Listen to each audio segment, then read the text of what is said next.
Good evening, everyone. Welcome back to the channel. Today we have a very special guest, Howard Chan, the CEO of Kurv Investments. Howard, do you want to go ahead and introduce yourself to the audience? Hi, everyone. Thank you, Coach. This is thank you for everybody for being here. I'm the founder and CEO of Curve Investment Management. We are, uh, I guess, relatively new in the space. We've been around for about a year and a half, but most of the team actually has previously worked together, and many of us have actually worked with each other for more than 10 years. I was the lead for building the ETF business at Pimco. And we kind of, after that was kind of done, we went our separate ways. And then uh, we found an opportunity. And many of the same people who worked on that business uh, kind of put the band back together. So this many of the same people who are working were there is part of the team at Curve. And I think from a Curve, what we're trying to do is we do have a mission statement for Curve, and that is that the team has worked in some of the largest institutional asset managers in the world, and we've seen that there's a lot of best practices that is being used by really large institutional investors and ultra high net worth individuals. And we think actually those same investment tools and strategies can be wrapped around in an ETF format and made available for everyone.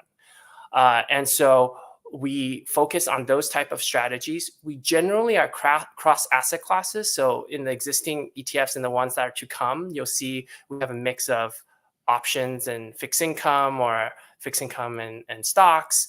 And then the last part is that we generally look for strategies that have a tax advantage for the end investors. That would be kind of a string through all of our ETFs and investment strategies. So that's really like a quick 15-second on Curve. hmm Great.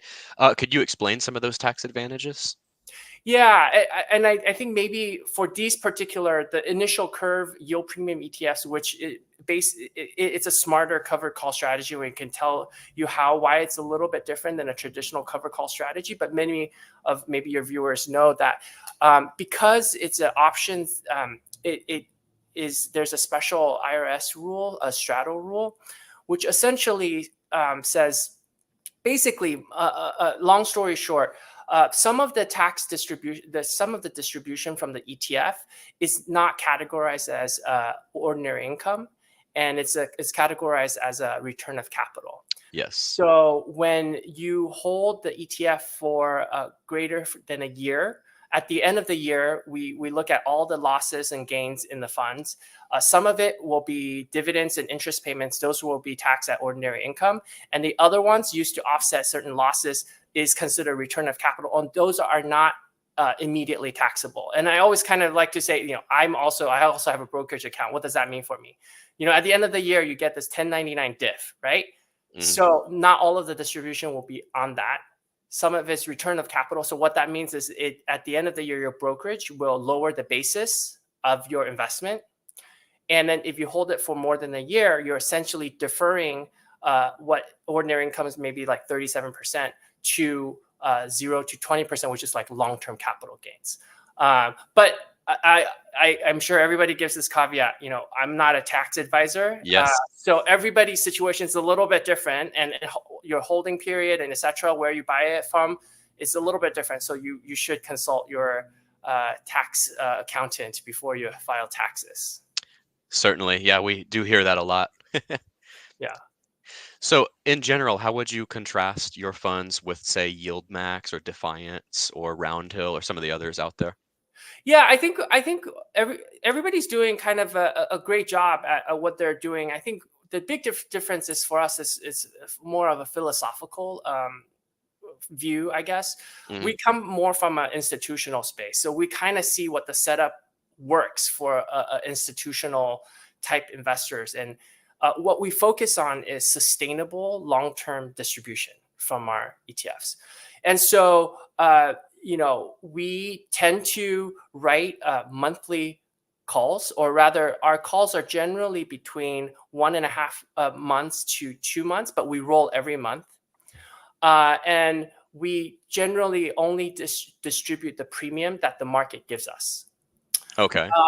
And so the way maybe I have sort of a mental model about how kind of options work, and this might be interesting to your viewer, is that, I think about it as sort of when you're writing cover calls, it's like an insurance company. If an insurance company was perfectly priced, right, the policies that they write should equal the claims they get plus some operational costs for the insurance company, right? Those should be Hmm. equal. But oftentimes, insurance company make a lot of money, like they're profitable, right? Yes. Which means that it's actually a behavioral financing, which is that people would be willing to pay a little bit more premium for their policies to protect things that may not happen as often as they think. Yes. And in some ways, when you're writing cover calls, in my mind, you're doing the same thing, which is that the market, you're selling the right to a call, right? So people are willing to pay a little bit more for the upside of certain names than actually happens. And this is what in technical jargon is like, what's the difference between implied volatility in options versus realized? Implied is what the market's willing sort of to pay the premium for, and realized is what actually happens. And oftentimes the implied is higher than the realized. And that's actually the premium that you're trying to harvest in these covered call strategies.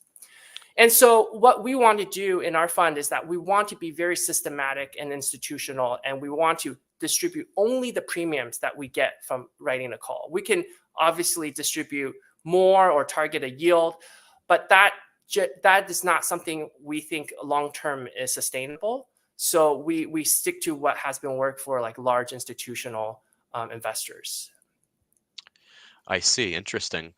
So to take your Tesla fund, for example, I know Tesla's been hit hard, so all Tesla ETFs that are kind of long are getting hit as well. Yeah. So I see you have right now a 30%, 30.80% distribution rate. Um, would you see that sustainable? And would there be any point if this fund was to keep declining that there would be a situation for like a reverse split or anything along those lines? Yeah, so we're very, very careful about NAV erosion. So as you know, when you buy a cover call strategy, the fund will move in a similar way to the underlying, right? Hmm. But there's a feature about cover call strategies is that it will actually move less. So for instance, a dollar of Tesla that goes down, because of the income, the cover call strategy may go down only 80 cents. Uh-oh. So in some ways, it's a defensive strategy if you want to have this exposure. And I'm sure everybody's familiar. There's three market environments in which cover call works really well, right? There's a decline, which is sort of a defensive Hmm. portion of your portfolio. If it goes sideways, or if it increases incrementally, right? So those are so actually Tesla actually kind of fits well in that environment. The thing you're addressing, I think if you go to Google, perhaps, Hmm. I can show you exactly, I think, the point that you're trying to get.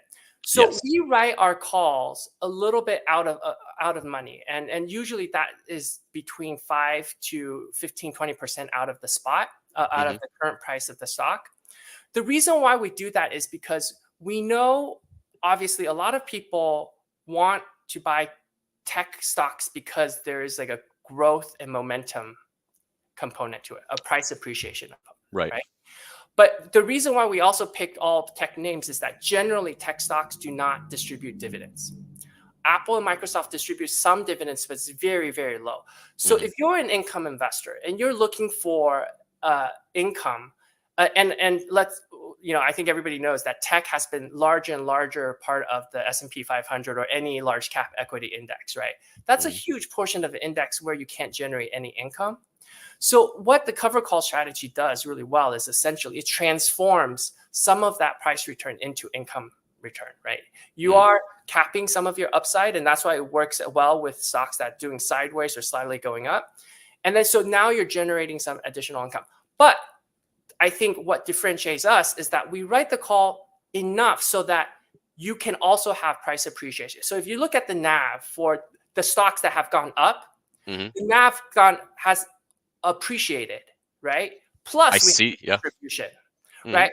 So that is really our goal, is to get that balance where you also get some price appreciation as well as some income, right? Hmm. Yeah. I see that here with Google. It's a positive 5.78% NAV in the past month and a 12% dividend. Yeah. Yep. So we think you need to have a balance, right? Like if you distribute into your NAV, you're actually, here's the risk management thing that we care about. It's like you put $100 and then your NAV erodes to 50. You actually now only have half of the exposure to like Tesla in your portfolio, right? That might not be a good risk management kind of thing. It's like, oh, I always intended to have $100 worth of Tesla in my portfolio, right? And now, even though the income might be really attractive, I have a smaller exposure to that Hmm. stock, right? So, and here, you know, with Amazon or Google or the ones that have been growing, you still get part of that price appreciation upside. Right. Yeah, that looks great. Would there be any situations where a fund would have to reverse split, though? Uh, well, I don't not. I think in our case, that's almost probability zero, unless Oh, Tesla okay. stock goes to zero. I Well, see. in that case, then there's probably a investment case to move out of Tesla. But yeah. Right. Right. That's good to know. Yeah. So, because YieldMax just split, they did a reverse split on their Tesla fund. I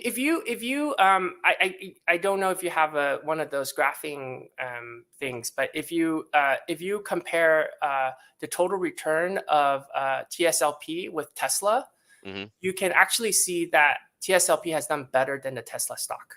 Yeah, I'm actually doing that Oh, as we were talking. Yeah. okay. I'm doing And all the Curve funds, but I'll add Tesla to it as well. yeah, Yep. that one's. I think if you look at that one, it's really to address the kind of because Tesla has been the one that's been consistently, the stock itself has been moving down, right? Yes.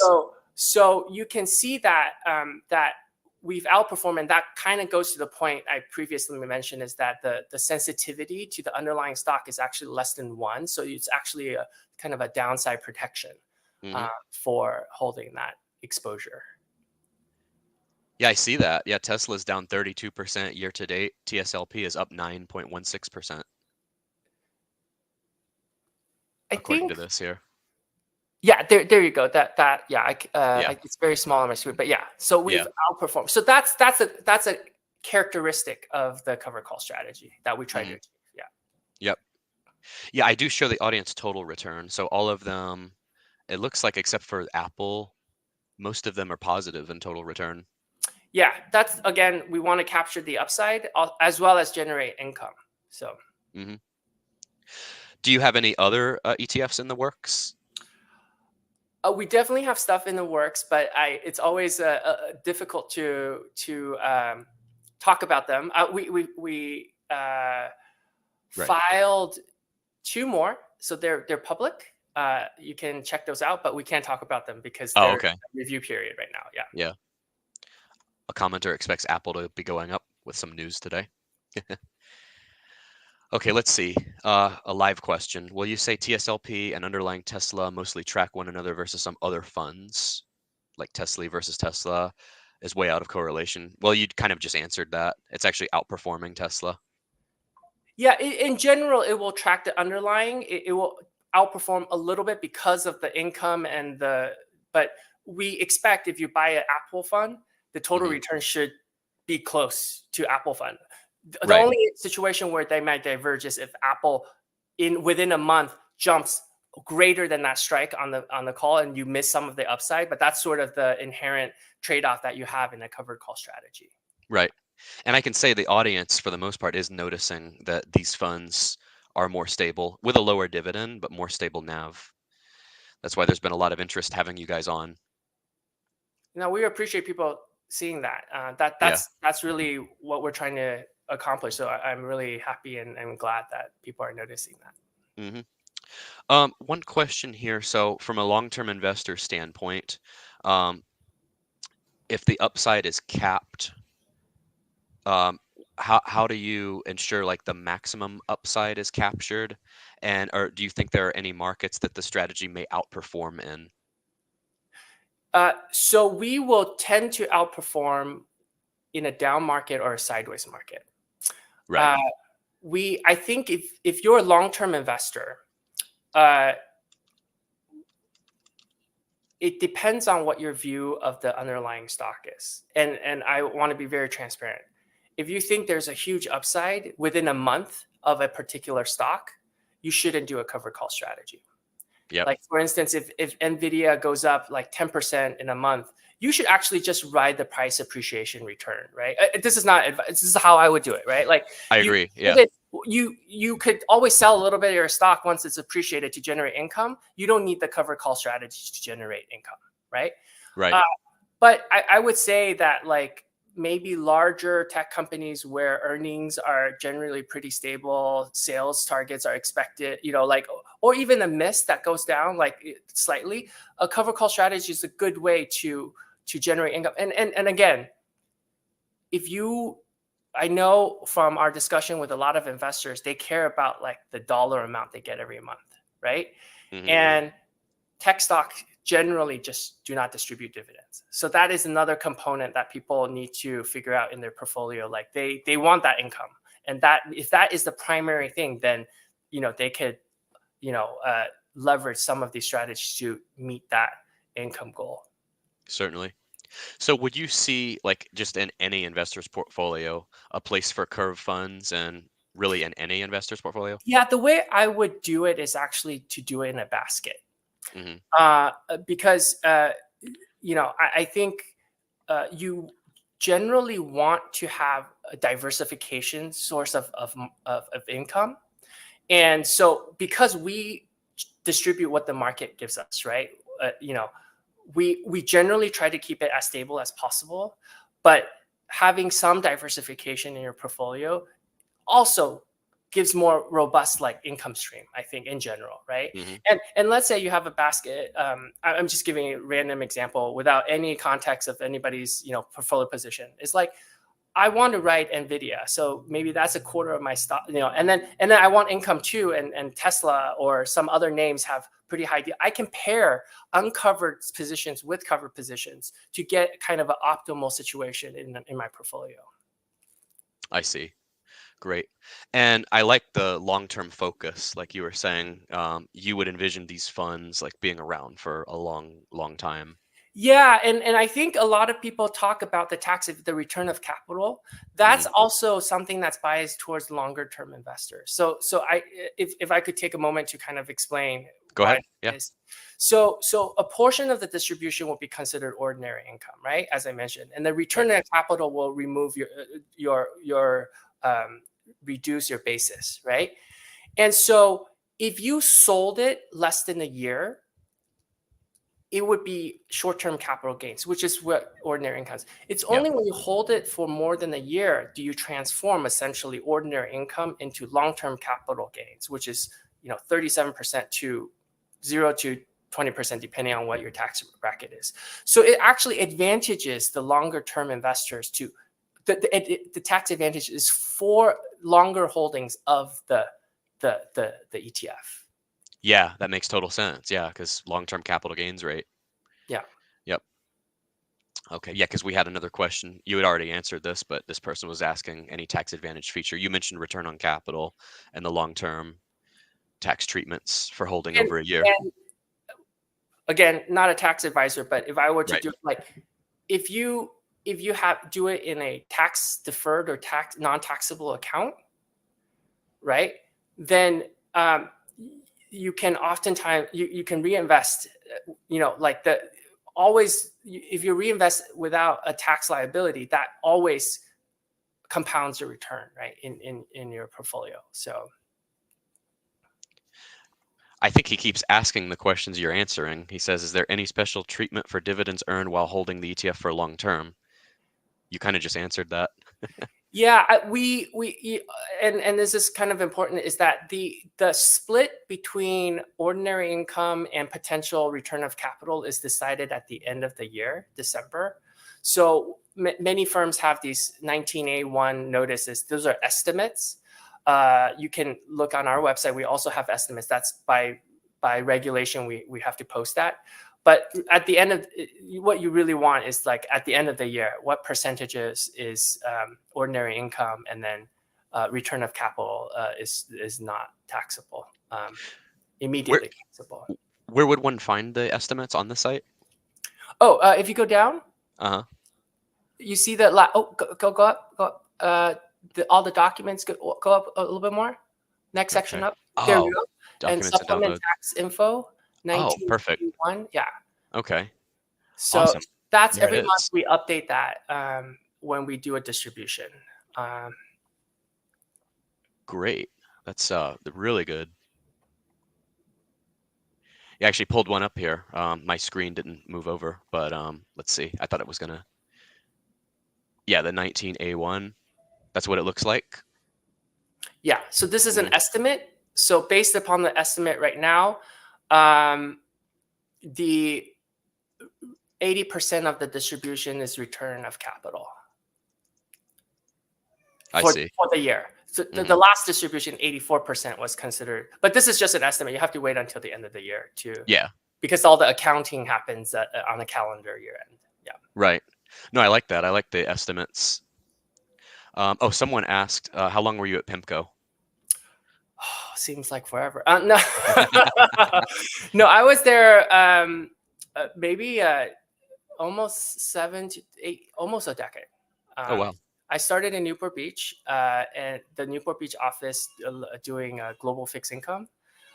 It's what I called sort of the everything in the kitchen sink portfolio. So every Mm, single type of fixed income instruments, and that's actually why they asked me to move to Europe to work on ETFs, because you're like, oh, you know a little bit of like, ETF is a wrapper, and then you could put any asset class in it, right? So it's like, oh, maybe that would be a good fit. So that's how I ended up uh, getting involved in ETFs. oh, okay. Yeah, Pimco, I remember that they seem really good historically, like compared to competition, I would say. Yeah, they're known for active fixed income management. Hmm. They're one of the folks who pioneered it, and they've had pretty consistent alpha, beating the benchmark.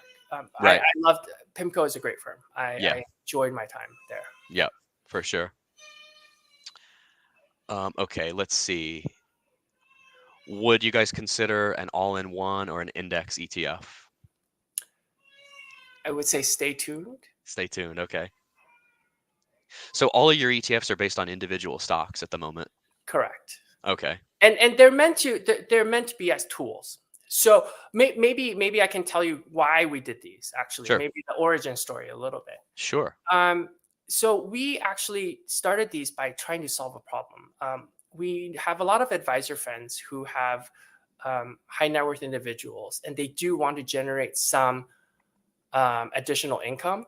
And what an advisor have to do is like, they go through a stock portfolio that might be like 20, 30 lines, pick a stock, and then in the larger advisory they might have an execution desk. So then they have to put in the order to get their execution desk to order to to execute, to buy the options, and then you have to monitor it, risk management. If you're a smaller advisor or an individual, you have to do it all by yourself, right? Hmm. And then because these are options, they have finite life. You have to roll them, Right. right? And so it becomes, we estimate if you want to do all of the trades we have in the portfolio, it's like 200 some trades, right? So it's Wow. like a lot of things, right? And the other thing is that, and this is a thing with finance, is that economy of scales. If you're a retail investor doing your own options trades, the bid ask is like 10 to 15 basis points. So Yes. you're rolling just constantly have costs, versus institutional pricing is like 1 to 5 basis points. So it's almost a tenth of the price. So we thought, again, this is going back to, this is a strategy that's been used in the 80s for high net worth individuals and institutions to generate income. Why don't we abstract all of the operational burden, the risk management burden, and plus like add on like institutional cost savings? We will do all of that. And then we want essentially the investors just have to make a decision of like, okay, when the environment is good for a cover call, I want this exposure, this name, that exposure, that name. So and then the most important thing is like, when you want to exit these positions in an institutional portfolio, you have to unwind all of the options, right? You have to, you're selling a call for a cover call, you have to buy back that call. So Yeah. now instead of you unwinding all of these, you just sell the ETF to reduce the exposure. So we Okay. thought that was a way to make these what we think specialized strategies available to everyone. So Great. So in the 80s, this strategy was reserved for more institutional and wealthy clients. Now it's spilling into retail. because at that time, only and I'll tell you why. Mhm. It's very operationally difficult. So the advisor who wants to optimize their time, they probably will only offer this to their largest clients. Makes sense. Yep. And they're probably the only ones who have large enough assets where they can have derivatives in their portfolios. Right. And so we're like sort of democratizing this type of strategies for everyone. And we are institutional, so we can you know buy and sell options, and then people can access the strategy through the ETFs. Mhm. You mentioned unwinding the Yeah. options. That sounds really complicated for a fund. For us, it's fine. I mean, we have inflows and outflows, so we kind of have to deal with that every time that happens. But if you have a, let's say, a Tesla stock, and you sold a cover call and it went against you, and I want to get out of this position, Mhm. then you have to then buy the call back to unwind the trade, right? And if Right. you do this for more than one name, then you have to look through your portfolios and then unwind all of them. So that's also kind of a headache in a way. Mhm. Maybe one thing to also notice, a feature in our ETF, is we have the ability to own either the underlying stock, or we can Oh, do synthetic replication. either or. Either or. Okay. And what that means, synthetic replication is basically if you buy a call and sell a put at the same strike, you have the same exposure as a long stock exposure.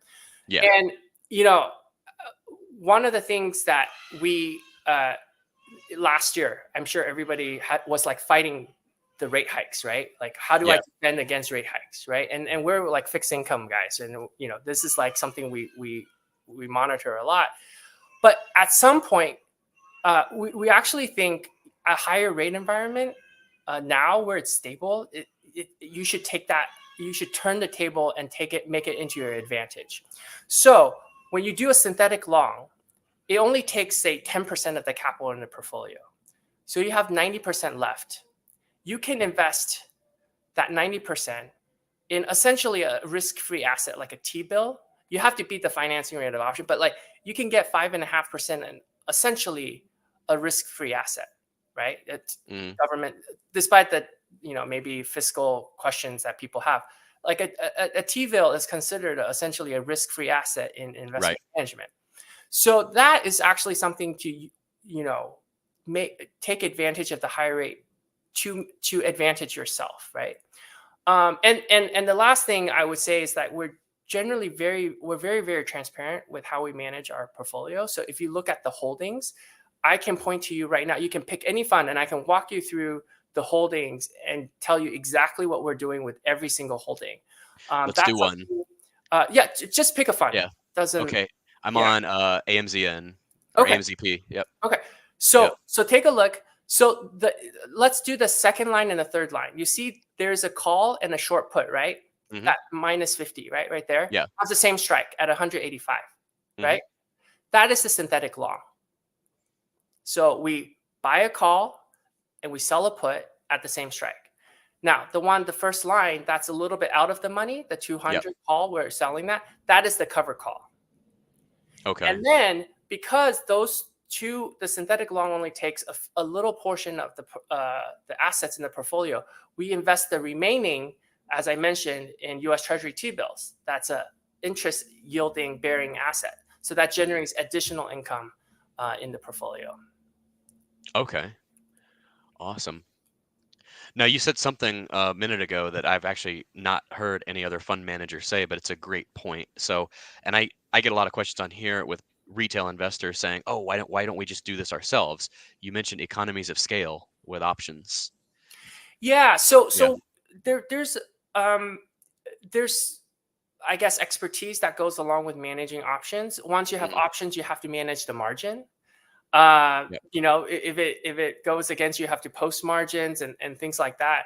And I will say, if you go to your brokerage account, margin rates are extremely high. Yes, like for Schwab, at least 13%. Yeah. And Yeah. again, that's where the economy of sales, an institutional margin rate is much lower. So that what this, you don't see this like physically. What you see this is in the performance Hmm. that essentially we're cost saving so that it makes the portfolio, it shows up in essentially the performance of the portfolio. Yeah. Yeah. And this is all value that's built into the management fee. Correct. Yeah. Yep. Yep. No, that's great. Okay, let's see here. I'll save that one for a second. Okay, this person asked some tough ones here. You're using a synthetic long to mimic underlying and then selling out of the money call. Are you leveraging capital with this synthetic long, thus increasing capital efficiency by a factor of 25%? Is this correct? This is exactly what I was talking about, which is Yeah. that you can use that capital to invest in another interest bearing or income generating asset in the portfolio. Yeah, that's correct. Okay. He had a three-part question here. Great audience. Yeah. Yeah. Uh-huh. So he said, on severe down days, will this increase the exposure by 25%, thus losing fund money by that factor in addition to regular loss? So the one thing I think we should clarify, which comes up a lot actually, is when you're investing in a cover call strategy, you don't necessarily have downside protection. Right. So if Tesla went down 1% or some percentage, you should expect your cover call strategy to also fall. Maybe not in the same proportion. As I mentioned, it could be a little bit less depending on sort of what is the sensitivity that where your call is being written. Hmm. Um, so, but I will say though, is that historically, it has broken down maybe in the last year, is that treasury bills do have negative correlation to the stock market. So your collateral actually might increase in price as the underlying goes down or the market goes down. So that is something to also, and that's why actually why option traders take treasury bills as collateral, because then they know they will be protected by the asset. So Yeah. I think that I just want to, I'm not sure I answered that question exactly, but I think we would generally, if the underlying falls, our fund should expect to fall in some similar proportion to Yes. the underlying. Yeah. What are your thoughts on individual retail investors doing like hedging on their own, like protective puts? I think it depends on your objective, right? Hmm. If you buy a put, you are spending money, so that will offset some of the incomes that you get. So it just Yes. depends on what your objective is. Hmm. But if you feel like I really want downside protection, maybe I want to buy something really out of the money that's cheap put just to hedge myself. Yeah. I could be, it, if you have a significantly large position, that might make sense. Again, like we would have to look at the portfolio in totality and what your investment goal is, but it Hmm. could make sense Yeah, depending on your objectives. Yeah. certainly. Okay, let's see. Part three, he says, are you saying if you had invested $100 with stock position now with the synthetic, you just open a synthetic with 10% cash and then invest the rest of 90% into treasury, or will you use all money into the synthetic?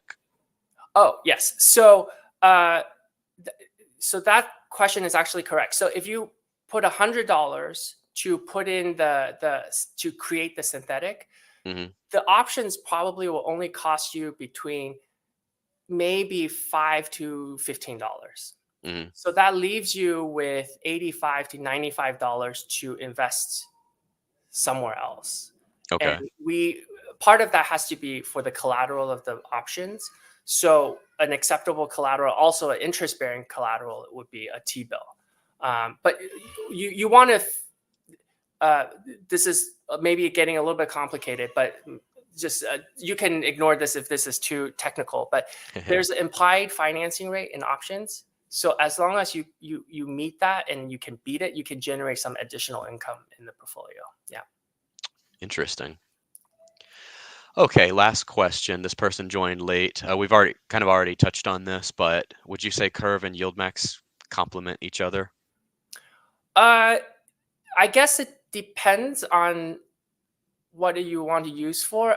I Yeah. think that uh, one thing somebody brought up that was kind of interesting actually is you could potentially actually I shouldn't I'm not because it's a similar strategy. You have to check with your tax advisor. It could be Yeah. tax loss harvesting. Oh. So that was brought up. But I would say I think what Yomax and other competitors they're doing a great job. There's Mhm. nothing. I'm not Yeah. gonna badmouth them. Right. I Right. think our style is different. Yes. So we do try to focus, and again, I'll repeat this: it's like more consistent, stable income, but also giving you a little bit of price appreciation of the underlying. Mhm. We don't sell at the money calls, and we do monthly and not shorter time frames. So that's the characteristic of our strategy, which is different than others. Yeah. Okay. I actually had this question when you were talking about this, but it just got asked. What would the scenario be when you would switch to buying the real stock versus a synthetic? Yeah. So this is a great question. So okay. So maybe I should also mention is that our synthetic, if you look at our option positions, they actually are 3-month options. So we only roll the synthetic every quarter. And so we actually look at this quite often, which is what's the replication cost. So you have to consider if I roll this option 4 times a year, and then what I can get from a T bill, right? That's a set of costs. Then I say, if I can buy the underlying and get dividend, and then I don't have to sell that stock, right? Which one am I better off trade off? And when one is better than the other, that's when we would switch. Okay. Yeah. Interesting. Okay. And then if the VIX goes up, let's say 20 plus, then current levels of 13 to 14 levels, would you enter into actual stock position versus synthetic long, or do you do that only upon interest rate decreases? Uh, I think it just depends on the pricing, and then maybe the other thing to mention is like there's a skew. So when you buy a call, you're using money, and you sell a put, right, to get the synthetic. Hmm. Sometimes they don't offset each other. It's not neutral, so that's also a decision point to make whether you want to synthetically replicate the long or you want to just buy the stock. So there's a few different variables that we consider, but we want to essentially get that long exposure as efficiently as possible. Okay. Great. Well, that was good. I think that's all the questions we're going to have today. Okay. So thank you so much for coming on. Great Yeah. discussion. Hopefully that was helpful, and it's great Absolutely. to be on here. Yeah. Okay. I'm going to end the stream, but we'll still be on. All right. All right. Let Thank me you. just end that. Um, okay. Stay on for a